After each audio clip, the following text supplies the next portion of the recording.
thank you very much indeed for joining the webinar. I'm sure it's a different time of day wherever you are, and takes some commitment on a Saturday to come and join us. So big thanks once again. I'm going to let everyone introduce themselves very briefly. We've got Dr. David Howard, Dr. Matthew Hardy, and Julia Conte in the room. And I just would like you to turn on your microphones and maybe just give us a couple of lines about yourself to introduce. Far away first. Hello, first. Hello, everyone. Thanks for joining us well, it's a sunny Saturday here in the UK. My name is David Howard. I'm a director of the Sustainable Urban Development Programme at University of Oxford, and I am also a co-director of the Global Centre on Healthcare and Urbanisation at Kellogg College, Oxford. So I helped deliver a programme for master's students and DPhil students. And it's great to see Celine here, who's an alumna of the master's programme in sustainable urban development. And really the aim of this week, or this studio in Venice, is to try and instill some of the ideas we teach in Oxford around the sustainable urban development programme into the context of Venice. So that's the aim. And over to Matthew, probably. Hello, everyone, from a sunny Saturday afternoon in London. I'm Matthew Hardy. I'm Senior Lecturer in Architecture and Urbanism at the Prince's Foundation and a Senior Associate Tutor at the Department for Continuing Education, University of Oxford, and also founder and editor, or co-editor of Journal of Urbanism, international research on placemaking and urban sustainability. Great. And Julia, would you like to introduce yourself? Yes, hi. Thank you everybody for joining us in our webinar. I am Julia Conte. I'm joining you from Venice, and I am the program manager of the European Cultural Academy. So I am responsible for the organization of the courses in Venice. Thank you, Julia. So I'm Alan Rogers. I'm the University Collaborations Manager for the European Cultural Academy. And I'm going to do a brief introduction to the webinar in a couple of minutes. I asked myself two questions. Why would I want to study sustainability in Venice? Why particularly in Venice? And why would I want to study with the European Cultural Academy? So I'm just going to do a very brief presentation, share my screen with you, and it should be about 5 minutes, and then I'll hand over to the experts, and in particular to Matthew. Okay.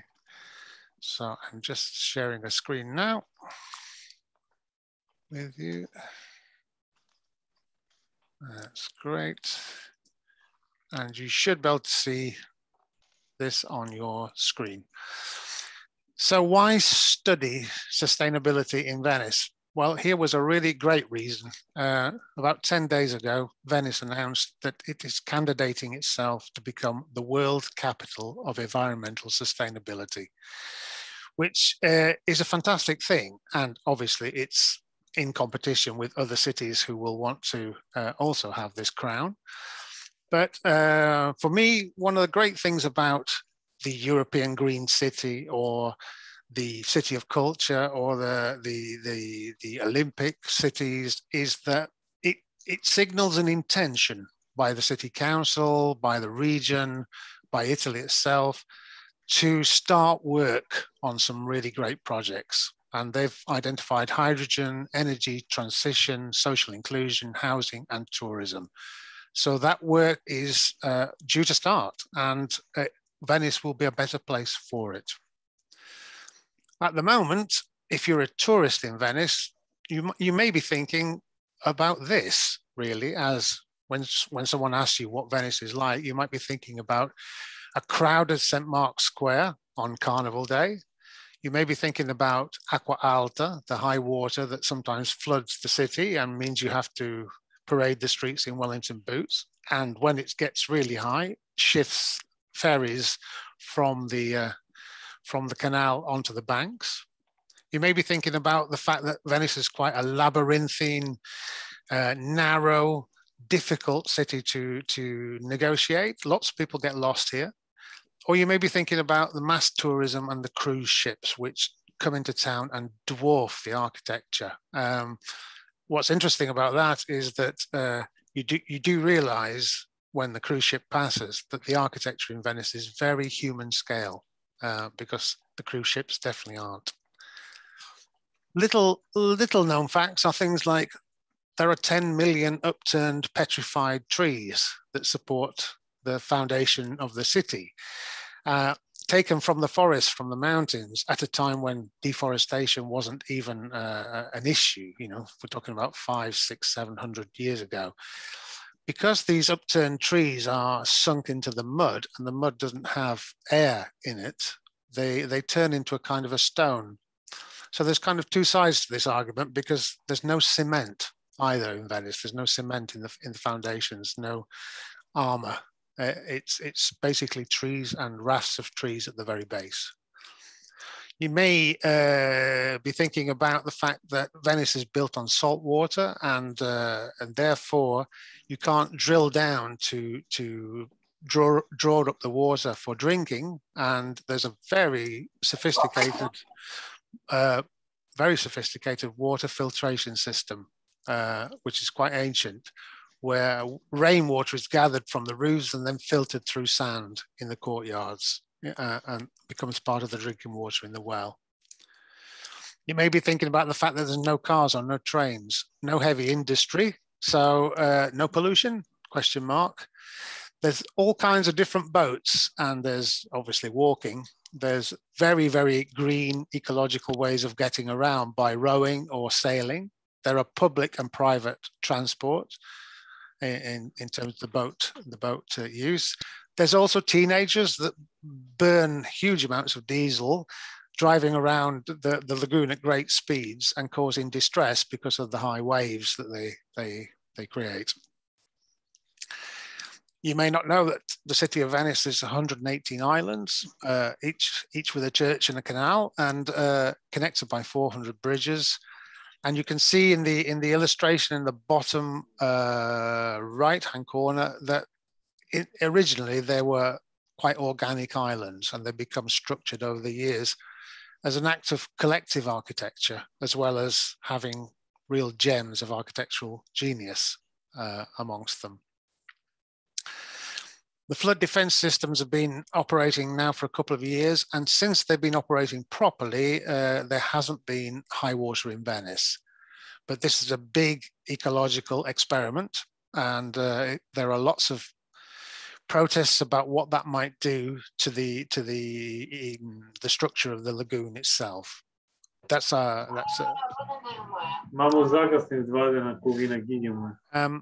Someone has the mic on. If you'd like to mute the mic, it would be great. Thank you. Or is it just pure romance and magic? Is that how you feel about Venice? But it certainly has that aspect, but all those other things contribute to the magic and the romance. So if you come and study at the European Cultural Academy, you'll be part of that history, part of that that kind of intertwining of social and private structures. Our headquarters are in Palazzo Michel, which is on the top left of your screen.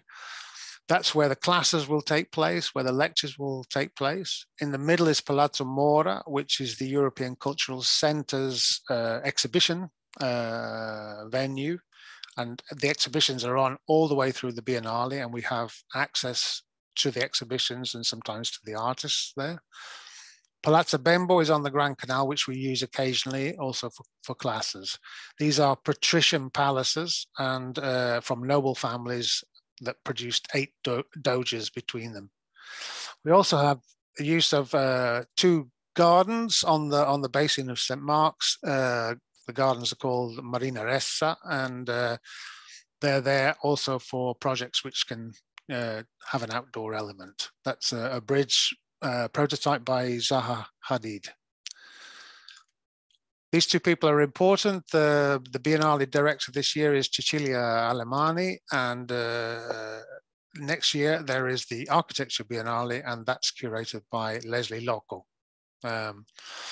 Not the first time we've had women curators, certainly the first time we've had an Italian curator for the Art Biennale.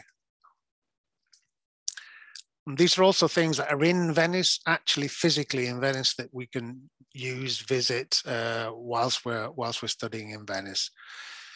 The only thing that's not in Venice is the Anish Kapoor, but I put that in because he's opening a foundation in Venice this year. So there will be access also to the Anish Kapoor Foundation as well.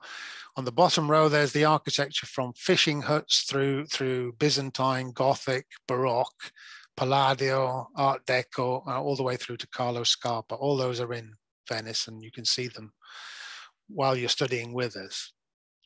These are some of the experiences from the students. We like to have interaction between students and peer-to-peer learning, presentations, active sessions out in the town, drawing, visits to museums, visits to galleries, visits to artists, visits to practicing architects. So all those are part of the course. And here are the course details. I'll just stay on this slide a second. The course will take place in late June and early July this year. Course fee is €1,650. The language will be in English, and the location will be in Palazzo Michele, but also outside in locations across Venice. And there's a list of what you might get for your investment: tuition with course leaders, visiting lecturers, self-directed study time, professional portfolio development, which is very important for us, that you leave Venice with that extra something in your portfolio that you can use for job interviews and etc. Assessment feedback, a chance to work with international students. This is an open course that we're running with Oxford and the Prince's Foundation. So there will be students from other places, which is always good. There's a fully equipped studio in the Venetian Palace, and that's the palace on the right-hand side there. And guided visits to Biennale, other museums, visits to European Cultural Centre exhibitions, social evenings, catalogues, goodie bags, etc. That's what's included inside the course fee. Not included are flights, accommodation, and food. I'm sure there'll be lots of questions about that later, but I really want to move on to bring in Dr. Matthew Hardy now. So I'm just going to finish with this, which is my details. And you can get in touch after if we don't manage to get through to your question in the chat later. But I'm here and I'm taking questions at any time by email. Okay, so I'm going to stop the share there. And if Matthew could come in for me. Thank you, Alan, and thank you for that introduction. And I've had a request through the chat to speak slowly, so I shall attempt to do that, so that those who are not native English speakers will have a better chance to understand. So the theme of our summer school is sustainable, healthy cities. And by this, we don't only mean in the context of the recent pandemic, but rather to cast the net more widely and think about what cities have to do to face the future, and what are the challenges that cities face for the future. So if we think of the future of, as we all know, a majority of the world's population living in cities, and in cities around the world, and the largest volume of construction of those cities being in the global south, we face significant challenges, I think, in making sustainable, healthy cities. And just to name a handful of those challenges: pollution, creating a circular economy, building cities which provide ecosystem services to their inhabitants. And I'll come back on a little bit of detail on all of these.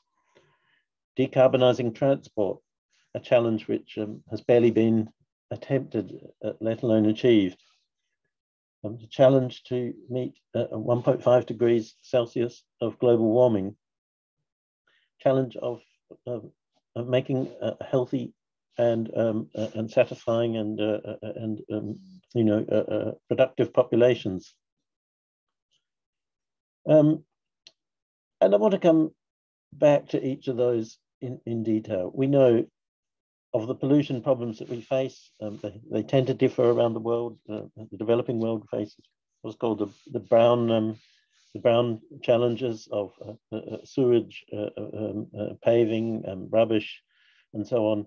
The developed world more what we call grey problems of air quality and water, and the advanced economies, what are called green and blue problems of nature in the city and managing surface water runoff. The circular economy, in which we no longer have a linear system of extracting resources, processing them, turning them into consumer goods, consuming them, throwing them away, and burying them or burning them as waste. We have to make our waste into our resources stream. And the most of that has to happen in cities. So how do we do that? And lastly, of those three big challenges, ecosystem services. How do we make cities which are accommodating nature and in which we are actually able to improve natural habitats through stewardship? A really major challenge for cities. We know that in many countries of the world, cities are already more biodiverse than the countryside, the agricultural countryside that surrounds them. Very often industrialized agriculture using a lot of pesticides and mechanization, which is not as biodiverse as an urban garden. But how do we treat the rain that falls on cities? And one of the classic effects that we predict, or that scientists predict for cities, is heavier rainfall.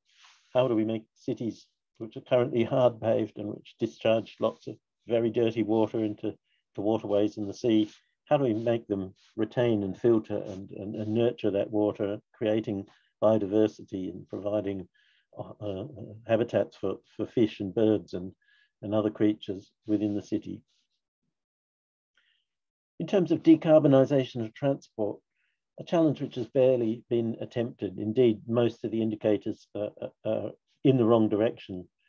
In Britain, we've been very much self-congratulatory about the progress we've made on decarbonising electricity generation, but we've made almost no progress on decarbonising transport. Indeed, we continue to build roads for a future which we imagine will be dominated by motor vehicles, individual motor vehicles, perhaps electric rather than internal combustion engines, but still providing the same problems of utilization of space, of scarce resources, creating dust and air pollution through brakes and abrasion of tires on the road, if not through exhaust tailpipe emissions. The challenge to keep global warming to 1.5 degrees Celsius, an immense challenge in which every part of our current economic system and every part of our cities needs to be reconfigured and adapted so that we have a habitable world to live in beyond the present day. How do we make cities support healthy populations? How do we support active and healthy and safe lives for people in cities? How can we move to more of a concentration on active travel, which has so many benefits for the future? These are the sorts of challenges that we hope that you will be addressing in our summer school together. And I should say, we don't think of, in these summer schools, we don't think of teachers and students, but of participants, because everyone who takes part in a summer school, in my opinion, brings expertise from their part of the world, from their knowledge, from their skills, from their understanding, from their experience of life, and shares it together in a big melting pot. And we hope that the interaction between people from around the world and with a range of skills and abilities helps everyone to produce results and products from the summer school which are the best that can possibly be achieved for them. And so I always see summer schools as a form of exchange between between participants, in which the learning is as much from each other as it is from those who we're bringing in as guest lecturers. So onto the summer school in a little more detail. And we have a program which will be made public shortly, but it's based around 4 themes. And these relate to the challenges that sustainable, healthy cities face, which are, the themes are, I should say, soft mobility and active travel, so addressing the problem of decarbonizing transport, food and urbanism. And we'd be very pleased to have a guest lecturer and participant, Professor Susan Parham, who's written on food and urbanism for, I think, 25 years. On the morphology of sustainable settlements. How do we actually create sustainable settlements? What will they look like? How will they occupy the ground? How will they be connected together? You know, often these challenges and the solutions to them are discussed too much in the abstract, and we really want to think about the actual the challenge of actualizing and concretizing the form of sustainable settlements. And finally, how can we use natural materials which are themselves low carbon and which produce buildings with a long life and a low carbon footprint? We know that 40 to 60% of the energy of a building in its life is in the materials, the embodied, so-called embodied carbon, rather than the carbon produced in use. So how are we going to build with materials which we can't take for granted? We can't simply go on using concrete and steel, which have enormous carbon footprints. What else are we going to use? Indeed, I've been at a conference this week that was looking at exactly that challenge, and it's quite a challenge. So why Venice? And Alan has hinted at why Venice. And I think, well, you could go back to Le Corbusier, who described Venice in the 1920s as the only possible city of the future. And one of the reasons he saw it as that was the rigorous separation of modes between motorized transport on the canals and active travel on the Calais and the Rio Terras, walking and mechanized transport completely separate. And although I wouldn't necessarily agree with his proposals for achieving that segregation of modes, I think that is the way that we need to proceed to make active travel accessible for everyone. And how will we deliver this summer school? Well, we use a process known as a charrette. And a charrette is an intensive workshop process. The term comes from its usage in America, but it's known by other names around the world: inquiry by design, design by inquiry, indeed, or community workshop, collaborative design, co-design. And it typically works like this. We start with what we call expert briefings. And in terms of experts, we don't only mean people with sort of recognized technical qualifications, but people who are expert in the place and the location and how people live. We then work together to develop ideas and generate ideas. And then we invite the experts back to critique our initial ideas.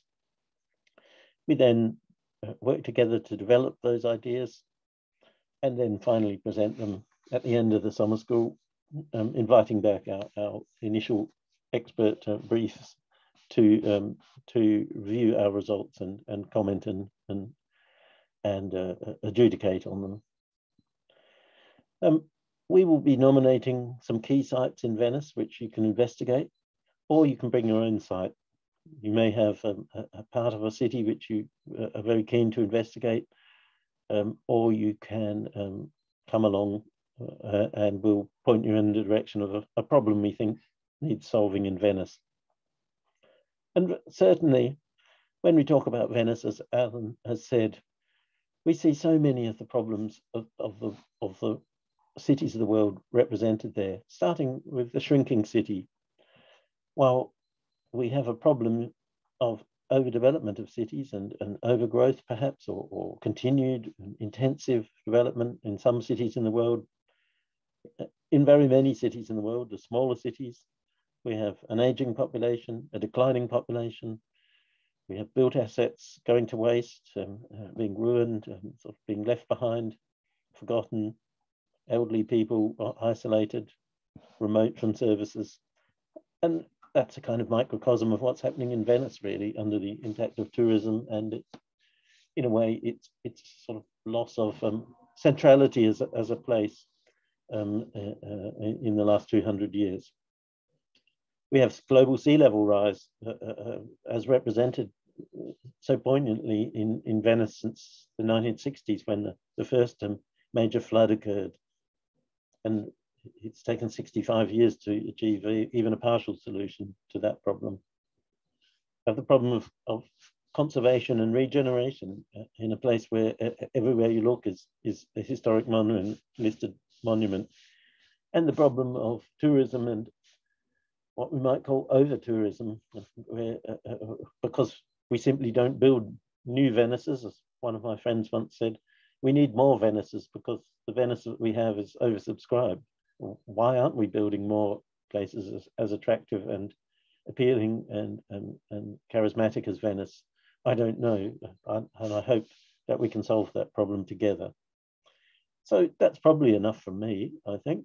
And I think probably, Alan, if we open up the floor to questions, although first I want to invite David to talk about some of the practical issues around the summer school. Thank you. Over to you, David.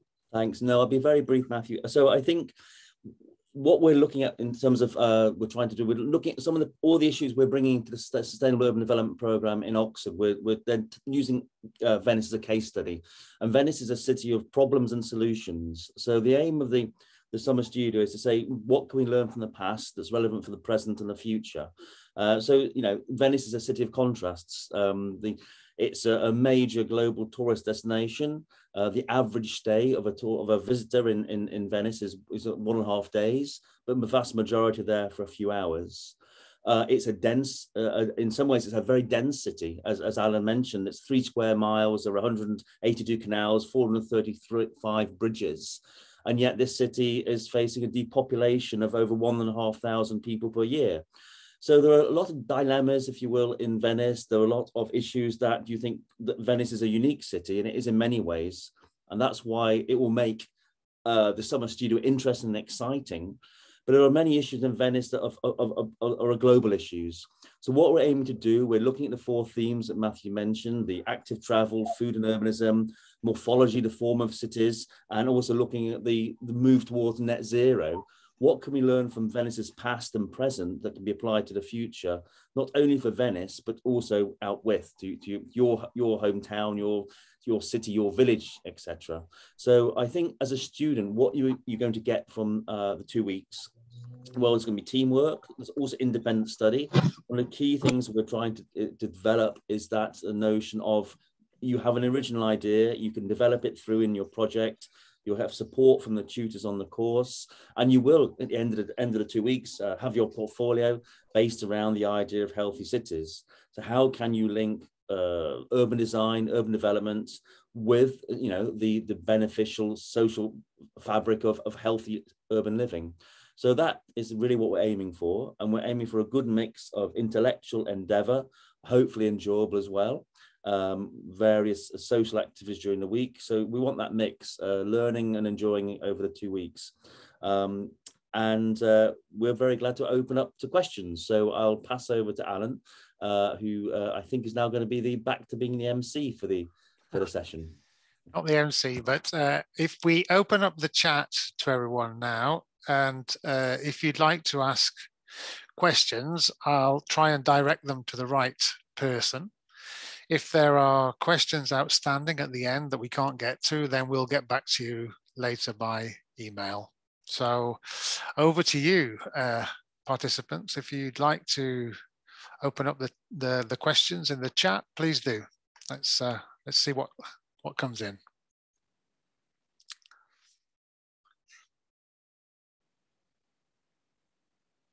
Maybe there are no questions.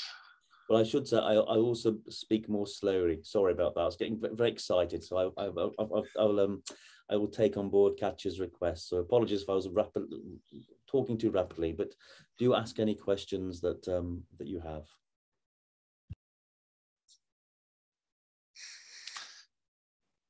Okay. How many students will you be accepting?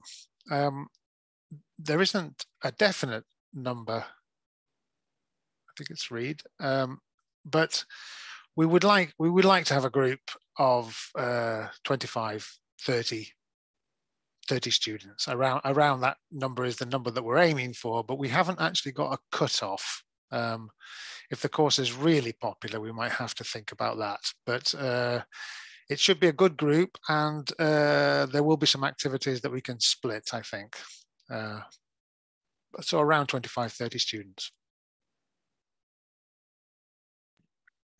I also add, Alan, that I think it's quite important, that we're quite keen on one-to-one tuition, working with the tutors. So when you have project design, the tutors are going to be with you throughout the week. So it's not the case of you turn up and there's 400 people in the room. So actually, I think this is the optimum size for these type of studios tends to be 25 to 30.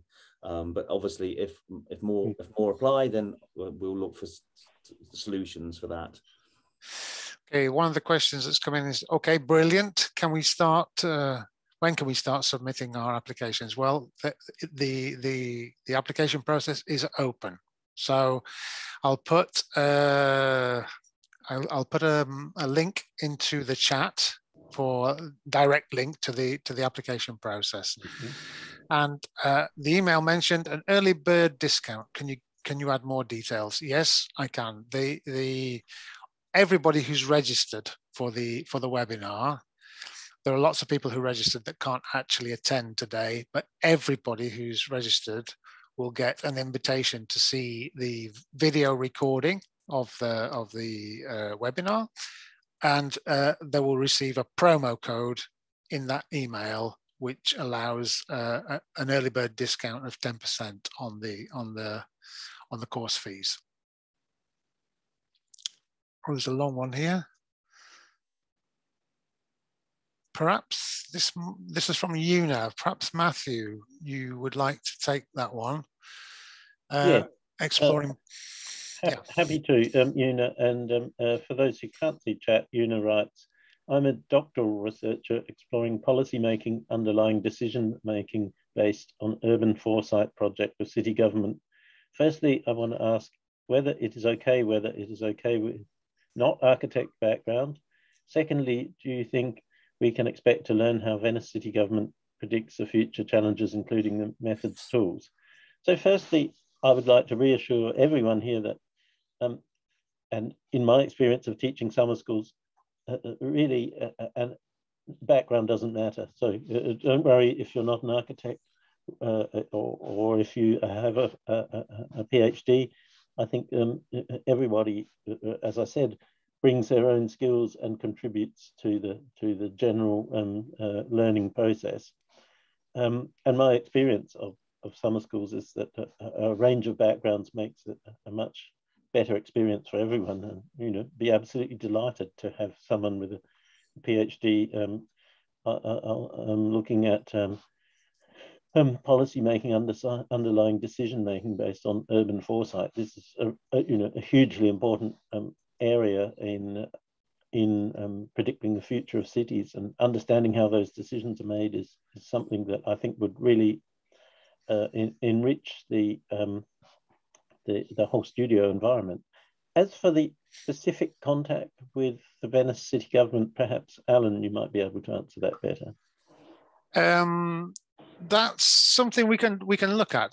Actually, we haven't completely finalised the schedule yet. We do have contacts within the city councils, and it may be something that we could bring in as a visiting lecture or a short visiting lecture about how people see the future of Venice. In fact, it's a very good suggestion and a very good addition to the course. Thank you, Una. That's great. And we're also keen. We have local architects, lecturers, etc. So it's quite important that those teaching on the course also have local knowledge and live locally. So I'm sure if you want to know about the local governance issues in Venice, then that's very much a topic of conversation that will be coming through in the classes. There's a question, perhaps you could answer that one, David. What do you expect to be in the portfolio when the students apply for the course? Well, in terms of, we are just interested in your reason. Why would you want to come to Venice and join? So a letter of interest is really is important. Just your CV, your background. We're not really. We're open to whether you're at postdoctoral level, PhD level, or just very engaged in urbanism. And I can say this from a separate program in Oxford.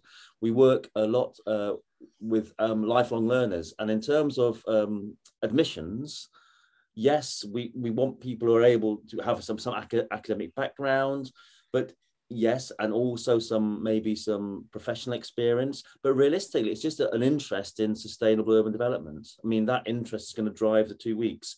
And Matthew is very clear that, and we've run teaching weeks together many times. And actually the best teaching weeks when you have that mixture from multidisciplinary backgrounds, different age ranges, different personal and professional experiences.